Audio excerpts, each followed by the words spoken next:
Hello, I'm Neal, a manual osteopathically trained physical therapist. I have lots of experience treating patients for all sorts of problems.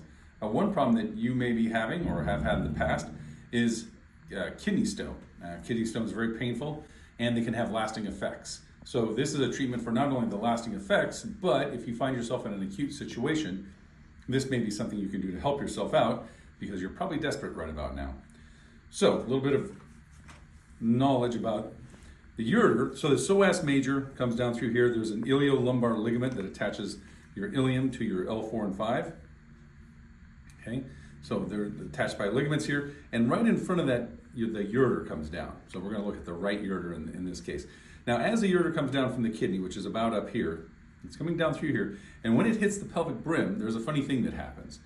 It actually gets more narrow. So if there's any chance that your kidney stone is going to hang up, that's where it's going to hang up. So the treatment for this is, now there are muscles coming down the quadratus lumborum. So if you come out here to the side and then attempt to get to the tissue here, now you're not going to get all the way down to this tissue, but everything's somewhat large in here. And so if you can get your fingers anywhere close, you can actually mobilize that ureter as it's traveling up and down and free up the ureter so that a stone may be able to go through. And again, this is where it hangs up, is right about this brim most often. If there's residual pain and problem because of that, it's probably because of the traverse of the stone through this area, and again, the most narrow part of the ureter. So we're going to see what that looks like on a patient. Okay, so here's our pelvis.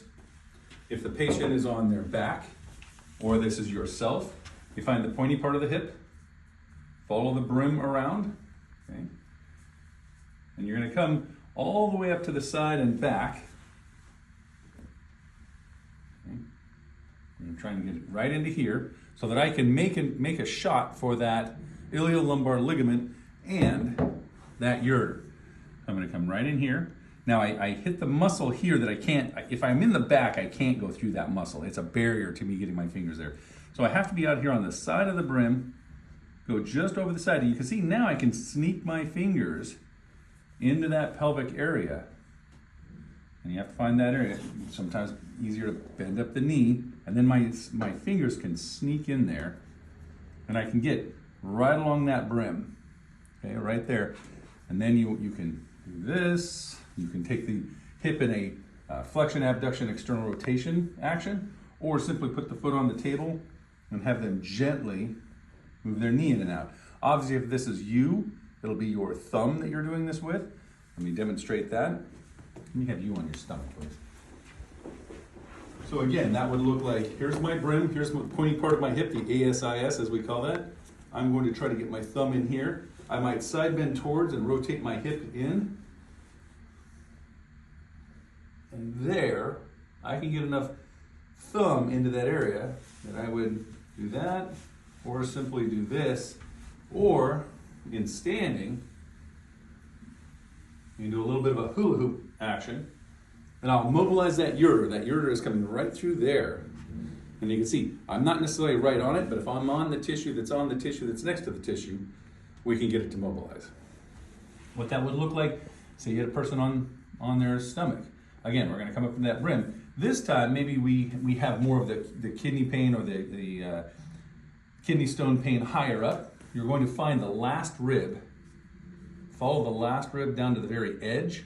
Now the last rib is a shortened rib, so it may be somewhat fairly far down here. You can see I'm about middle of the abdomen there, of what we call a parasagittal, or mid-axillary line, because it's a line that comes from the mid-axillary. And I'm simply going to compress the 12th rib back into the spine. So I'm literally pushing that direction with my thumb. I found the end of the 12th rib, and I'm just going to compress. And again, internally, externally rotate the hip. Okay, hold that there. Now, just as I did going over the pelvic brim, I'm going to come under the 12th rib. I'm going to sneak under that 12th rib and attempt to find that ureter, or at least the tissue, the fascia that goes near that ureter, and stretch it. So that would look like this. If you're doing this to yourself at home, you're going to curl your fingers. There's my 12th rib. I can compress. There's the end of my 12th rib. I'm going to compress that 12th rib gently. Once you kind of get a hold on it, you're like, oh yeah, okay, that compresses in there and takes some pressure off.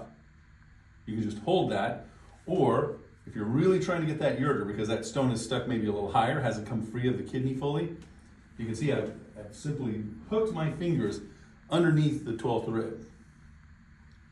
And I'm just trying to move my body, hold my fingers there, maybe reinforce with the other hand. Oh, there we go. And that mobilizes. And you'll feel a release of fluid and blood and tension in this area when you get that. So there you go. So if you're at home, you're desperate, you're on your own, those are things you can do for yourself. If you have a therapist of some sort who's willing to help you out, those are the things we can do for leftover pain or recurrent pain or chronic pain from a kidney stone, or as a kidney stone is developing. There's a lot of people out there who have recurrent kidney stones, very painful process. But this is something I do for my patients all the time. Actually alleviated quite a bit of problems that way. So give it a try, subscribe, and watch some more videos.